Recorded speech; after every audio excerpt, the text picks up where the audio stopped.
Sebelum kalian melanjutkan untuk menonton video ini, silakan dukung kami dengan memberikan like, subscribe, dan share ya. Jangan lupa nyalakan notifikasi lonceng supaya kalian mendapatkan update terbaru dari video kami. Terima kasih.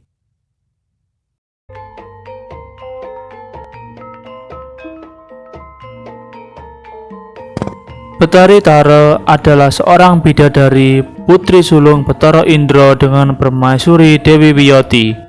Ia mempunyai 6 saudara kandung, masing-masing bernama Betari Tari yang diperisti Prabu Dasamuka, Raja Negara Alengka, Betara Citrarata, Betara Citragara, Betara Jayantaka, Betara Jayantara, dan Betara Harjuna Wangsa.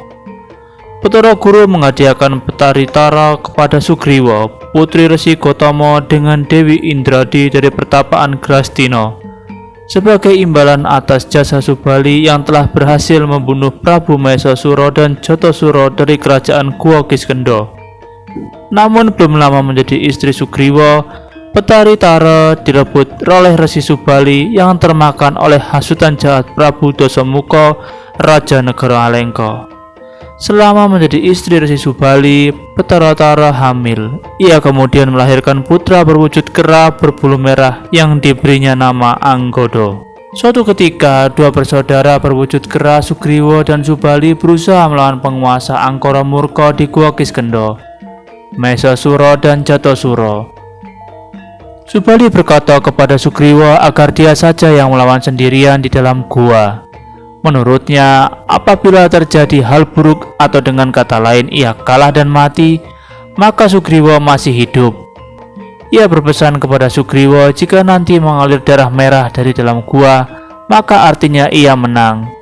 Akan tetapi jika mengalir darah putih, artinya dialah yang mati dan Sugriwa diminta untuk menutup pintu gua agar Mahesasura dan Jatasura terjebak di dalam gua. Pertarungan sengit pun terjadi di dalam gua. Subali berhasil memukul kepala musuhnya hingga pecah.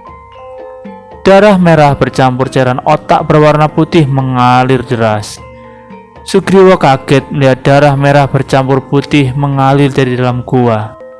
Ia mengira Subali dan musuhnya mati bersama-sama. Kemudian dalam kebimbangan itu, ia memutuskan untuk menutup pintu gua karena kesedihan yang mendalam. Dari kejadian itu, Dewi Tara diberikan oleh Betara Guru kepada Sugriwa sebagai imbalan atas jasa mereka membunuh Mahesasura dan Jatasura. Subali yang terjebak di dalam gua marah besar. Ia merasa dikhianati oleh Sugriwa. Namun berkat kesaktiannya, Subali berhasil keluar dari gua dan bergegas mencari Sugriwa. Ia merebut Dewi Tara dan melawan Sugriwa hingga tak berdaya. Kemudian Subali menjadi raja di Gua Kiskendha, sementara Sugriwa kelak mendapat pertolongan oleh Rama Wijaya.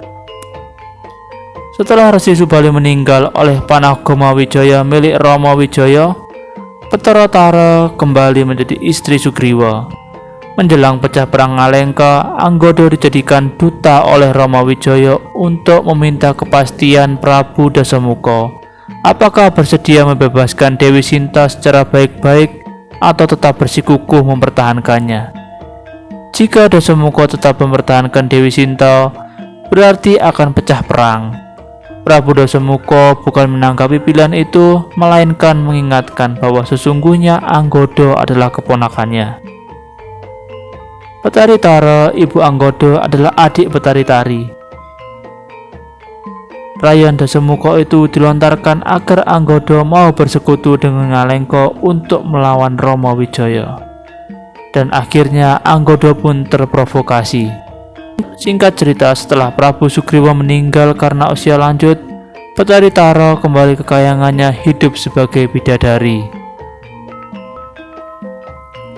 Dewi Tara atau Arya Tara yang dikenal juga sebagai Jetsun Dolma dalam bahasa Tibet adalah figur suci wanita dalam agama Buddha atau Bodhisattva.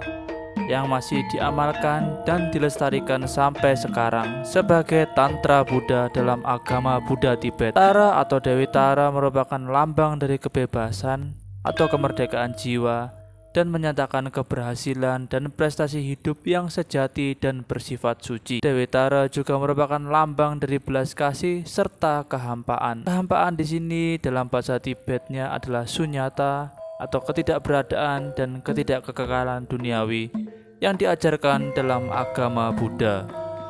Dalam agama Hindu, Tara adalah dewi yang kedua di antara 10 Mahavidya atau dewi kebijaksanaan.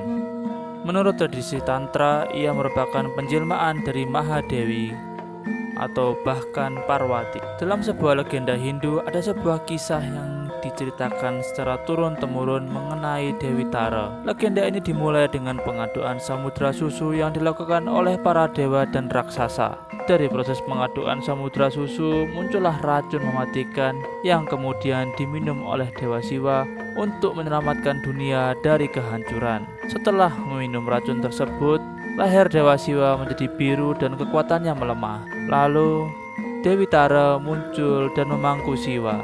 Tara menyusuinya dan air susu yang dihasilkannya berhasil menjadi penawar racun sehingga Siwa menjadi siuman. Legenda ini seperti kisah Siwa yang berusaha menghentikan keganasan Kali dengan menyamar menjadi seorang bayi. Saat melihat si bayi, naluri keibuan yang dimiliki Kali mulai muncul dan ia berhenti menjadi ganas untuk merawat bayi yang merupakan penjelmaan dari Dewa Siwa. Dalam beberapa kisah pewayangan ataupun dalam kisah-kisah yang diceritakan dalam agama Buddha dan Hindu, sosok Dewi Tara memiliki peran yang penting.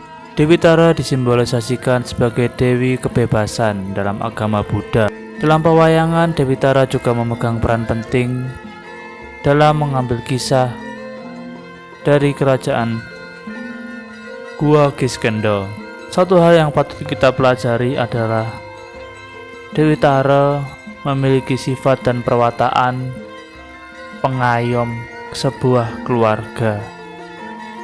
Ketika sebuah keluarga itu diasuh oleh seorang ibu yang bermartabat dan memiliki budi luhur, maka anak-anak yang dikembangkan atau diasuhnya memiliki sifat-sifat dan perwataan kesatria. Meskipun jika kita lihat lebih dalam lagi, semuanya memiliki sisi kelebihan dan kekurangan. Namun dari situ kita dapat mempelajari sifat Dewi Tara yang penuh welas asih dan berbudi luhur ketika menjaga keluarganya, ketika merawat keluarganya, dan ketika menjadi sosok panutan dan seorang wanita. Itulah mengapa Sugriwa dan Subali begitu mengidamkan sosok Dewi Tara. Banyak sekali para wanita dewasa ini yang tidak mengerti tugas dan fungsinya dalam keluarga. Mereka cenderung mengesampingkan hal-hal yang seharusnya penting dan menjadi tolak ukur utama dalam fondasi sebuah keluarga. Oleh sebab itu, jika ingin memiliki kehidupan dan keluarga yang baik, hendaklah kita memiliki figur pengasuh dan pengayom seperti Dewi Tara dalam keluarga. Terima kasih sudah menonton video ini hingga selesai. Jangan lupa klik like, share, dan subscribe ya. Jangan lupa juga nyalakan notifikasi lonceng supaya kalian mendapatkan update terbaru dari video ini dan video-video baru yang akan bermanfaat bagi kalian. Terima kasih.